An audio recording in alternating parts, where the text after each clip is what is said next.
Congress party कब संविधान की रक्षक हो गई ये राहुल गांधी बताएंगे क्या? अगर संविधान दिवस मनाने का किसी ने फैसला किया है तो भारत के लोकप्रिय प्रधानमंत्री नरेंद्र मोदी ने किया है। संविधान में अमेंडमेंट एक प्रक्रिया है जो समय के अनुसार चीजें होती हैं।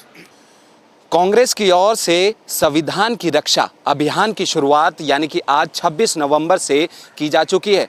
ऐसे में लगभग 2 महीने यानी कि 26 जनवरी तक ये अभियान कांग्रेस की ओर से चलाया जाएगा और डोर टू डोर कैंपेन भी होंगी, तमाम रैलियां भी होंगी। इसी विषय पर क्या कुछ बीजेपी सोचती है, हमारे साथ बातचीत करने के लिए मौजूद हैं बीजेपी सांसद योगेंद्र चंदोलिया जी। उन्हीं से बातचीत करते हैं। कांग्रेस के द्वारा अब अभियान छेड़ दिया गया है, ऐसे में आप किस तरीके से देख रहे हैं? कांग्रेस पार्टी कब संविधान की रक्षक हो गई ये राहुल गांधी बताएंगे क्या? 26 नवंबर 1950 को संविधान लागू हुआ था और उससे पहले 49 के अंदर 1949 में संविधान बनकर तैयार हो गया था।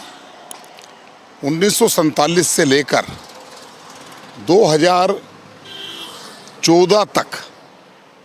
2014 तक देश में बहुत सारी सरकारें रहीं जिसमें कांग्रेस का अधिकांश समय था।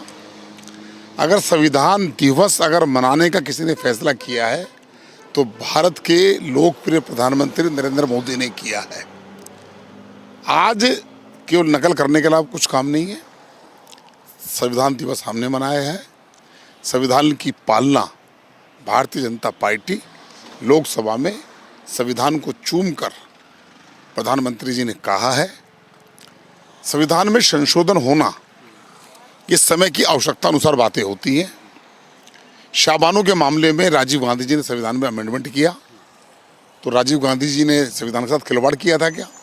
सुप्रीम कोर्ट के फैसले को बदला था उन्होंने।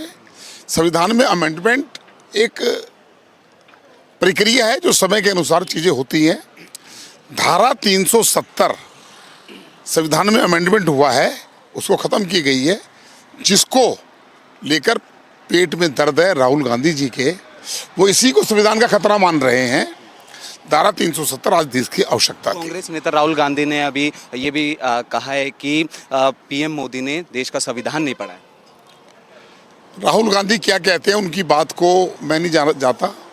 जिस व्यक्ति का राजनीतिक जीवन वर्षों से चल रहा है और जिनका 25 वर्ष का संवैधानिक रूप से मुख्यमंत्री और प्रधानमंत्री बनना और देश की सेवा करना, तो बगैर संविधान पढ़े देश चला रहे हैं। डोर टू डोर कैंपेन भी होंगी, रैलियां भी होंगी। अब 2 महीने तक 26 जनवरी तक ये कार्यक्रम चलेंगे। 26 जनवरी तक कार्यक्रम करेंगे, करना चाहिए।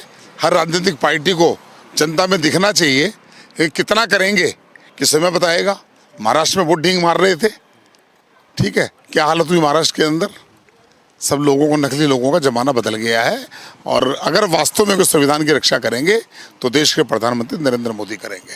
बिल्कुल, ये थे हमारे साथ बातचीत करने के लिए मौजूद बीजेपी सांसद योगेंद्र चंदोलिया जी, जिन्होंने साफ तौर पर कांग्रेस पर निशाना साधते हुए कहा कि जो कांग्रेस के द्वारा संविधान की रक्षा अभियान की शुरुआत 26 नवंबर यानी कि आज से लगभग 2 महीने तक कर दी गई है। ऐसे में डोर टू डोर कैंपेन किए जाएंगे कांग्रेस के द्वारा और साथ ही तमाम रैलियां भी होंगी। और ऐसे में बीजेपी ने कांग्रेस पर तंज कसते हुए तमाम जो कांग्रेस की तरफ से बयान दिए गए हैं उस पर पलटवार भी किया है। कैमरा पर्सन यश के साथ कुणाल शर्मा, पंजाब केसरी, दिल्ली।